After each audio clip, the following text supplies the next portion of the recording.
Bhagavate Vasudevaya. Om Namo Bhagavate Vasudevaya. Om Namo Bhagavate Vasudevaya. Om Namo Bhagavate Vasudevaya.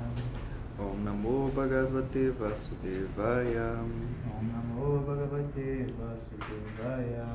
Hare Krishna, muito boa noite a todos e a todas que nos acompanham, o pessoal que está aqui ao vivo, que está presencialmente, a galera que vai assistir depois a gravação. Eu me chamo Gora Krishna Das e agora nós daremos continuidade à leitura do Srimad Bhagavad Gita como ele é.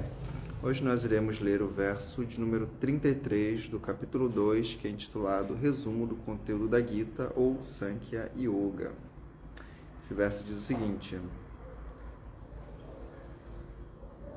Atachitatvam imam dharmyam sagramam nakarishasi tatswadharma kirtincha hitva papam avapasyasi. Portanto, se tuam, tu, imam, este, dharmyam, como dever religioso, sangramam, lutando, na não, karishyasi, executas, tataha, então, swadharmam, teu dever religioso, kirtin, reputação, cha, também, ritva, perdendo, papam, reação pecaminosa, avapsyasi, ganharás. Tradução e significado dado por sua divina graça, Srila Prabhupada Ki Jai. Tradução diz o seguinte: se, contudo, não executares teu dever religioso e não lutares, certamente incorrerás em pecado por negligenciar teus deveres e assim perderás tua reputação de lutador. Repita, por favor. Se, contudo, não executares teu dever religioso e não lutares, certamente incorrerás em pecado por negligenciar teus deveres e assim perderás tua reputação de lutador. Esse verso aqui ele é muito interessante porque ele, assim, para quem já conhece a Bhagavad Gita, percebe que é um verso um pouco estranho, porque está falando aqui de reputação. Então, só para a gente não ficar confuso, esse verso, eu esqueci, tem um termo técnico. Krishna dá dois tipos de resposta na Bhagavad Gita. Tem um termo técnico em sânscrito que o Maharaj Dhamantari dá, mas tem uma resposta que ele dá que é... Porque assim, voltando um pouco antes, lá no capítulo 1 a gente viu que a Krishna, quer dizer que Arjuna deu um monte de argumentos para não lutar, certo? Então Arjuna deu uma série de argumentos, e o capítulo 2, Krishna ele vai respondendo cada argumento de Arjuna, assim, é bem legal, bem interessante, dá para fazer assim um paralelo. Maharaj Dhamantari faz isso muito bem. Então qual é a moral da história? Krishna, ele primeiro aqui está dando respostas para as lamentações materiais de Arjuna. Então isso daqui é Krishna falando: olha, você falou isso, mas você deu esse argumento, é um argumento material. Mesmo materialmente falando, esse seu argumento não é bom. Então ele fala isso, ele fala: olha, eu nem preciso falar de espiritualidade, eu nem preciso subir o nível da conversa. Materialmente falando, esse teu argumento já não é bom. Por quê? Porque se você fizer isso, você vai perder completamente a sua, digamos assim, a sua posição, a sua honra. Aí ele fala aqui: então, Arjuna, se você não executar seu dever religioso e não lutar, você estará cometendo um pecado por negligenciar teus deveres, e assim perderás tua reputação de lutador. Aí, só para a gente contextualizar melhor aqui, no verso anterior, que eu acho que foi sábado, foi a Vrajagopi que leu, Krishna falou assim: felizes são os kshatriyas, ou seja, os guerreiros. Felizes são os guerreiros a quem a luta surge sem que a tenham buscado. E assim, dessa forma, eles poderão ir para os planetas celestiais. Então Krishna está falando aqui um monte de argumentos assim bem estranhos, né? Porque é Krishna, imagina. a gente sabe que acima dos planetas, acima do nosso planeta, que é intermediário, existem os planetas celestiais, mas Krishna é transcendental a isso, certo? E nós somos transcendentais a isso, então a gente pode ficar um pouco confuso. Mas é só porque Krishna está falando que mesmo assim os argumentos materiais de Arjuna, mesmo materialmente falando, não são bons.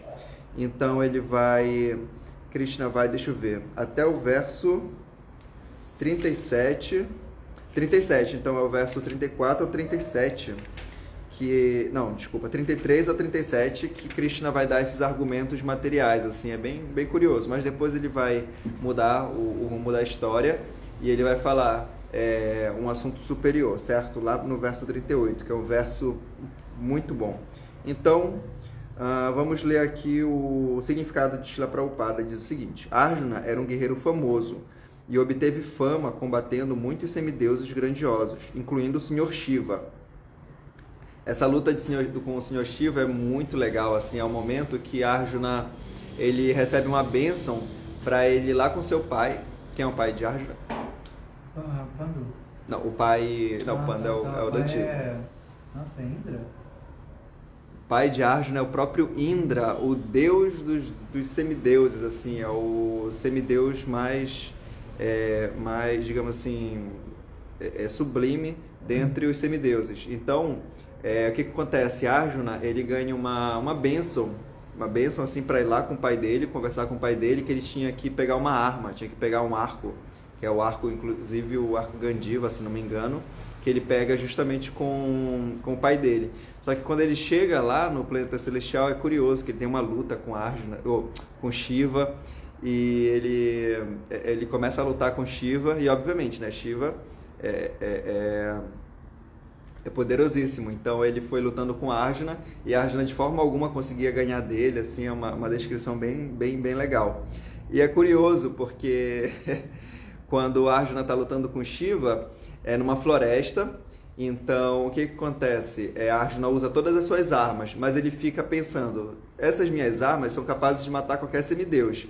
Só tem uma pessoa que não morreria, que eu não consigo vencer, que é Shiva. Então o que ele faz? Ele pega um monte assim de lama, ele faz uma linga, eu acho que vocês já viram, né, uma Shiva linga, e ele começa a jogar pétalas, assim, começa a adorar a linga. Aí na hora que ele olha para o ser que ele está lutando, que ele não sabia que era Shiva, começa a cair assim umas pétalas em cima de Shiva. Aí ele, nossa, se joga no chão, presta reverências. Imagina, estava lutando contra o próprio Shiva. Obviamente ele não iria ganhar aquela guerra. Então é uma fase que Arjuna fica lá no planeta dos semideuses, lá com o pai dele, recebe assim muitas bênçãos, recebe armas para poder lutar na batalha de Kurukshetra. Então é isso. Arjuna era um guerreiro famoso e obteve fama combatendo muitos semideuses grandiosos, incluindo o Sr. Shiva. Após enfrentar e derrotar o Sr. Shiva, que estava vestido de caçador, Arjuna o agradou e recebeu como recompensa uma arma chamada Pashupata Astra. Todos sabiam que ele era um grande guerreiro. Até Dronacharya lhe deu bênçãos e presenteou-o com uma arma especial, com a qual poderia matar mesmo seu mestre. Dronacharya é o mestre de armas tanto dos Pandavas quanto dos Kurus, e também é o pai e também mestre de Ashwatthama, que é o próprio filho dele, certo? Então, o Dronacharya, na verdade, ele, apesar de gostar muito do seu filho, gostava de todo mundo, mas Arjuna era o queridinho dele mesmo. Dronacharya tinha um apreço assim muito grande por Arjuna, porque Arjuna, ele era o melhor, assim, não tinha ninguém. Na verdade, tinha um que era melhor que Arjuna, só que não era discípulo, ele não podia receber o treinamento junto com eles, que era o Karna, que obviamente ninguém sabia ali, mas é o irmão mais velho dos Pandavas. A Kunti teve, logo que ela recebeu o mantra, para poder chamar um semideus, para poder gerar filho nela, ela foi utilizar o mantra e chamou Surya, o deus do sol. Aí nasceu Karna, mas enfim, aí a história vai indo. Então, para lutar contra Arjuna, somente Karna. Então, assim ele recebeu muitos certificados militares de muitas autoridades, incluindo o seu pai genitor, Indra, o rei dos céus.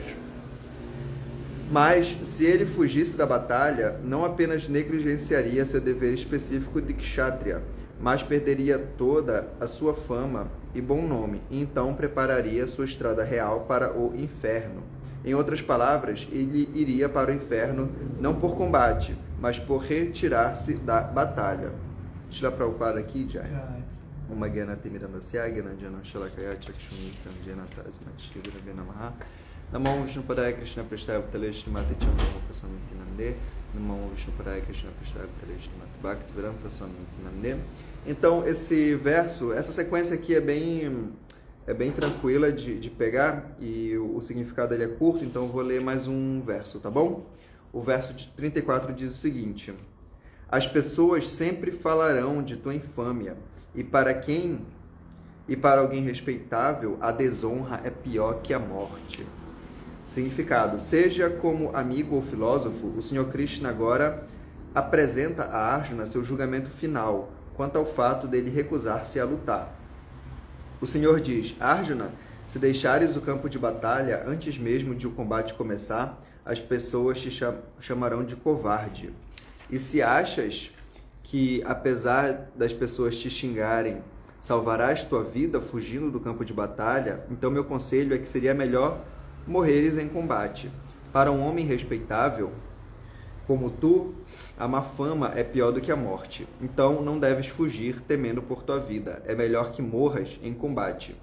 Isso te livrará da má fama de que abusaste de minha amizade e não perderás o teu privilégio social.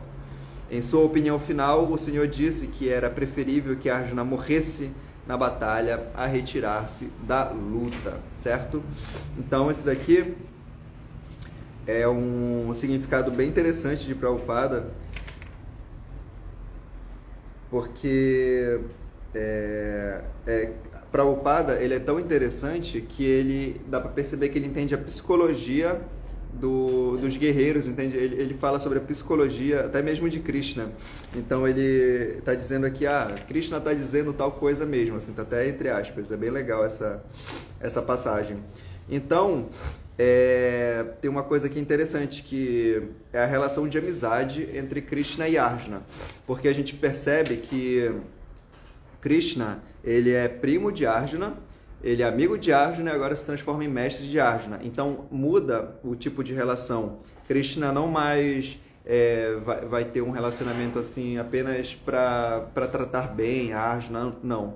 Ele agora está falando de uma forma bem dura, de uma forma bem séria. Ele já falou logo no começo aqui do capítulo 2, de uma forma muito, muito forte com Arjuna, e mesmo assim Arjuna se recusou novamente a lutar. E o que Krishna poderia ter feito? Ele poderia simplesmente ter falado: então tá, Arjuna, faz o seguinte, vai ali na floresta, como você está querendo fazer, a gente vai lutar aqui, depois você volta, tá? Porque a gente sabe que a batalha de Kurukshetra, Arjuna não era, assim, ele era um grande guerreiro, era um grande lutador, claro, mas ele não era o principal dos guerreiros, né? O general do lado dos Kurus era Bhishma, e o general do lado dos Pandavas era Bhima. Então Bhima, que era o grande general, ele que estava realmente ali articulando. Isso foi visto lá no primeiro capítulo. Então Arjuna, ele estava ali no campo de batalha, mas ele não era a peça principal. Até porque a peça principal, entre aspas, assim, é Yudhishthira também. Porque Yudhishthira é o irmão mais velho. Então Yudhishthira que foi coroado, o Yudhishthira que foi entronado, e mesmo assim, se fosse Yudhishthira no lugar de Arjuna se lamentando, o fim da batalha quem dá é Krishna. Então Arjuna, ele estava se lamentando, não apenas achando que ele ia lutar contra seus parentes. Tudo bem, isso é verdade, mas existia um falso ego, um ahankara, como a gente fala, maior ainda, que é achar que ele era digamos assim, a pessoa que iria fazer a coisa acontecer ou não. Então Arjuna, ele não estava querendo lutar para que seus parentes não sofressem tanto, mas se ele não ficasse lá, ia acontecer a mesma coisa, independente. Então, na nossa vida, a gente percebe também que não existe, como eu ouvi esses dias, algo que eu vou lembrar para sempre, assim, não existe vácuo no serviço devocional. O serviço devocional ele é feito ele é feito assim, independente necessariamente da nossa participação ou não. O movimento ele vai continuar do jeito que tem que continuar, mas assim como Arjuna, o que a gente pode fazer é escolher entre ou participar ou não participar. Então, assim, não existe realmente um vácuo. Arjuna, ele não precisava estar ali. Só que qual é a grande jogada? Isso daqui a gente já está falando de uma filosofia muito avançada, porque, assim, aqui a gente está falando sobre uma filosofia, uma espiritualidade personalista.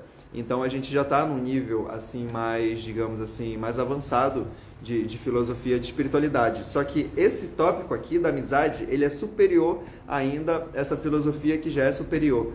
Porque aqui a gente está falando sobre a questão da misericórdia. E a misericórdia, chamada de Karuna, ela só é encontrada realmente na visão personalista da Bhagavad Gita. Porque, assim, a espiritualidade, ela é um caminho que cada um vai seguindo o seu. E, assim, no final das contas, a gente vai se liberar, e a gente vai se liberar sozinho, assim, né? A gente não vai levar todas as pessoas que estão com a gente.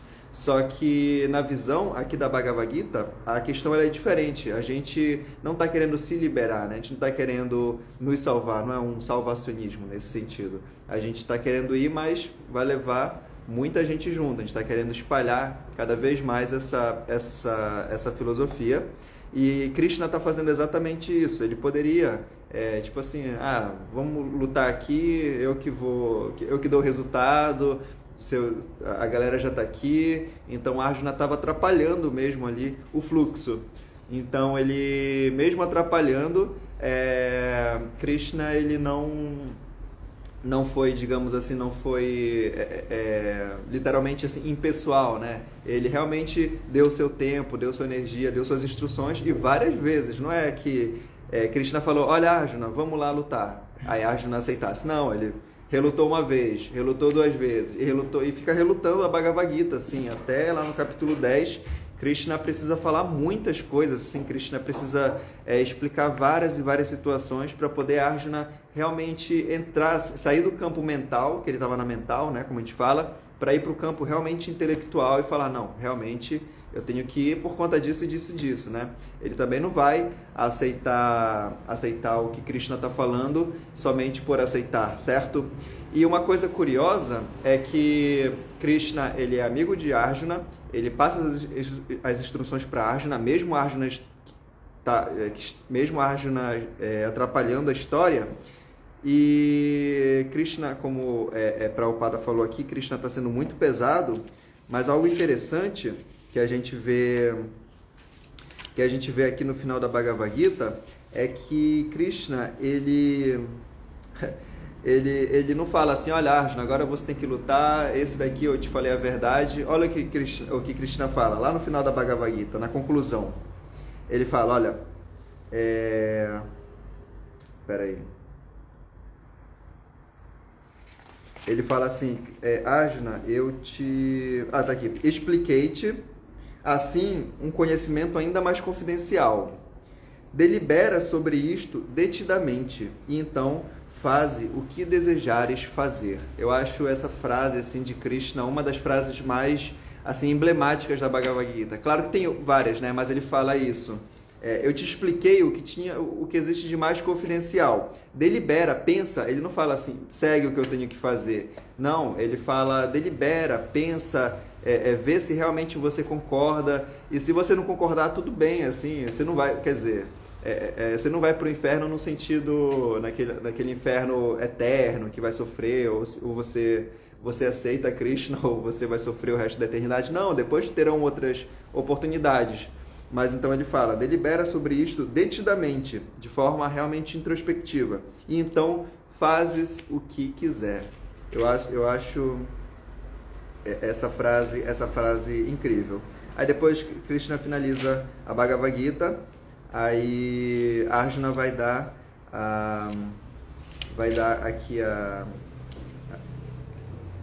aqui, ó. Aí Arjuna fala, meu querido Krishna, ó pessoa infalível, agora minha ilusão se foi.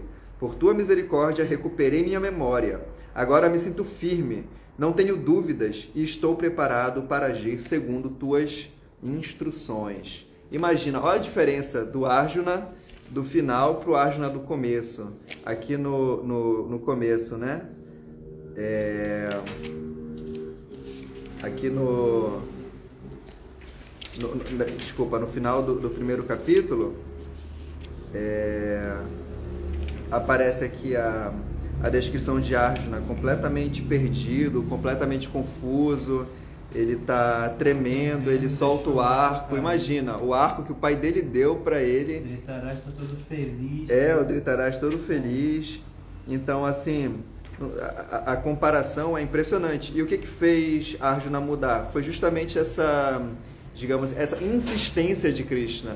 Krishna ficou insistindo, até Arjuna realmente recobrar a consciência dele. E isso se chama misericórdia. Porque se a gente for pelo caminho da justiça, que é o caminho diferente da misericórdia, a gente não vai chegar nesse ponto, não vai chegar nesse final. A justiça é o seguinte, olha, você quer, não quer, você tem mérito, não tem, acabou, e gostou, não gostou, Haribol, né? Reclama comigo. Mas não. E é curioso, porque Krishna, ele é muito misericordioso, porém, a gente percebe que existe um avatar de Krishna que é mais misericordioso ainda. Imagina, né? Krishna é a verdade absoluta, é o sumum bonum de toda a literatura védica, mas mesmo assim a gente vê que Chaitanya, Goura, ele é mais misericordioso ainda. Por isso que ele é chamado de Parama Karuna. Parama é igual Paramatma, Paramesvara, tudo que é superior é chamado de Parama, né? Então, e Parama e Karuna. Karuna significa misericordioso. Então, ele é Parama Karuna, é o que tem de mais misericordioso. E é curioso porque a gente pode ler todo o Srimad Bhagavatam e nunca vai ver uma citação sobre Chaitanya. Tem vários momentos onde a gente... no Srimad Bhagavatam tem vários momentos que falam sobre as encarnações de Krishna, mas em nenhum momento fala sobre Chaitanya.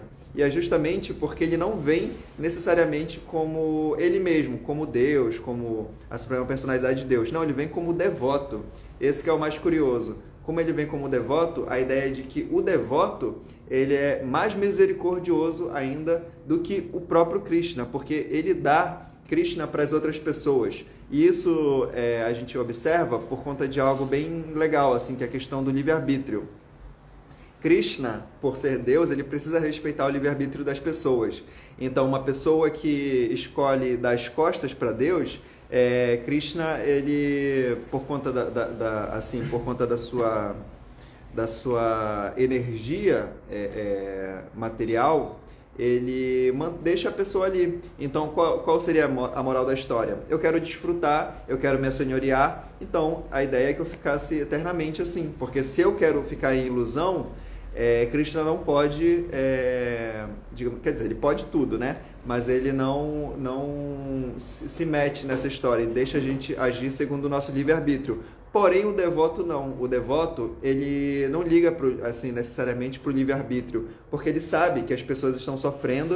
Eu não estou falando de pessoas que têm dificuldades financeiras, não estou falando de pessoas que estão em situações de vulnerabilidade. As pessoas ricas também estão sofrendo, e é um sofrimento, assim, realmente um sofrimento da alma.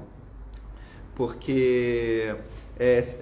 o maior sofrimento que existe é justamente se esquecer de Krishna. Então, essa misericórdia que os devotos dão é para todo mundo, independente do que a pessoa fez, do que a pessoa faz, de qualquer coisa. E se a gente fosse tentar alcançar o nível que nós estamos através do nosso próprio esforço, a gente nunca chegaria assim. Nós passaríamos, sei lá, bilhões de vidas para poder chegar em 1% do que a gente já alcançou, perto do que Prabhupada nos deu. Prabhupada, ele chegou, mastigou tudo, preparou os livros, preparou toda assim, a estrutura para que a gente possa praticar a espiritualidade e nos deu mastigado. Então, o que Prabhupada nos deu é algo que nós não conseguimos alcançar. Então, Chaitanya, ele é realmente essa representação, esse avatar mais misericordioso. A gente percebe que Krishna, ele é misericordioso aqui na Bhagavad Gita, mas as descrições no Chaitanya Charitamrita são é de uma misericórdia ainda mais sublime. Só por nós termos acesso a essa literatura já mostra a misericórdia de Krishna e de Chaitanya. Então a gente tem que ser muito grato e realmente assim se esforçar para poder, digamos assim, não agradecer, mas assim, ser grato mesmo por essa misericórdia. Uma misericórdia que a gente chama de misericórdia sem causa, porque realmente a gente não fez por onde para receber tudo que a gente recebe, certo? Então é isso, dúvidas, comentários? Tranquilo? Quem tiver por aí também, nós temos aqui o Abai Prasada, meu querido irmão, Bhakta Adriano, temos a Fernanda Marques, Luiz Carlos Guzmão também aqui conosco. Muito obrigado por nos acompanharem. E amanhã às 4h30 estamos juntos no Mangalarati e às 18h30 teremos a continuidade da nossa leitura aqui da Bhagavad Gita, que está num momento bem legal. Eu vou tentar ver qual é esse termo técnico desse tipo de resposta que Krishna está dando, porque no verso 38 vai mudar completamente e o verso 39 vai mudar ainda mais. Assim, o verso 39 é um dos principais versos aqui do capítulo 2. Então, só para vocês ficarem mais animados, eu vou ler o verso 38 e o 39, só para a gente saber o que está vindo. Só para dar o gostinho, né? Então, como eu falei, do verso 33 até o verso 37, Krishna vai dar umas respostas materiais para a lamentação material de Arjuna, falando que mesmo materialmente falando, ele não deveria se lamentar.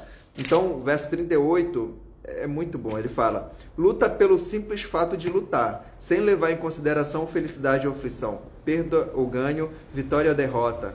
E adotando este procedimento, nunca incorrerás em pecado. Olha a diferença, já mudou completamente o discurso. Ele fala, olha, luta porque senão você vai perder sua honra. Aí aqui ele já muda, luta pelo simples fato de lutar, sem levar em consideração nada. Faz o que você tem que fazer e não pensa nos frutos, certo? E o verso 39 vai mudar completamente assim o rumo daqui do capítulo 2. Ele falou assim, ó, até aqui, ou seja, desde o verso 11 até o verso 38, ele fala: descrevi este conhecimento através do estudo analítico. Então ele foi completamente analítico, algo assim bem técnico. Agora, ouve enquanto eu te explico em termos do trabalho sem resultados fruitivos. Então aqui ele vai mudar completamente, vai deixar de ser algo mais técnico e vai ser algo mais aplicável. Então é isso, aí vai começar. Agora entra Karma Yoga? Oi? Agora entra Karma Yoga? Karma Yoga, por aí. Porque como a gente sabe, né, que é o resumo da Gita, então esse capítulo é todo, assim, as descrições do que vai acontecer futuramente. Então fiquem aí de olho, que os próximos versos, eu acho que amanhã dá para ler os 36, 37, 38... Não, 36 e 37, depois o 38, que é muito bom, e depois o 39, que vai mudar completamente o rumo da Bhagavad Gita, certo? Então é isso aí, galera. Pessoal que entrou aqui também, por final, Hare Krishna, Sundarang entrou por aqui, a Madhavi, vou te responder, Madhavi, tá bom? E a minha querida Rainha Kunti mandou uma mensagem aqui também. Muito obrigado a todos e a todas que nos acompanham aí pela ISKCON Rio de Janeiro, e vamos amanhã dar continuidade a essa leitura fabulosa que é a Bhagavad Gita, que é um poço sem fim de conhecimento e de bem-aventurança. Jai Shila Prabhupada. Jai Prabhupada.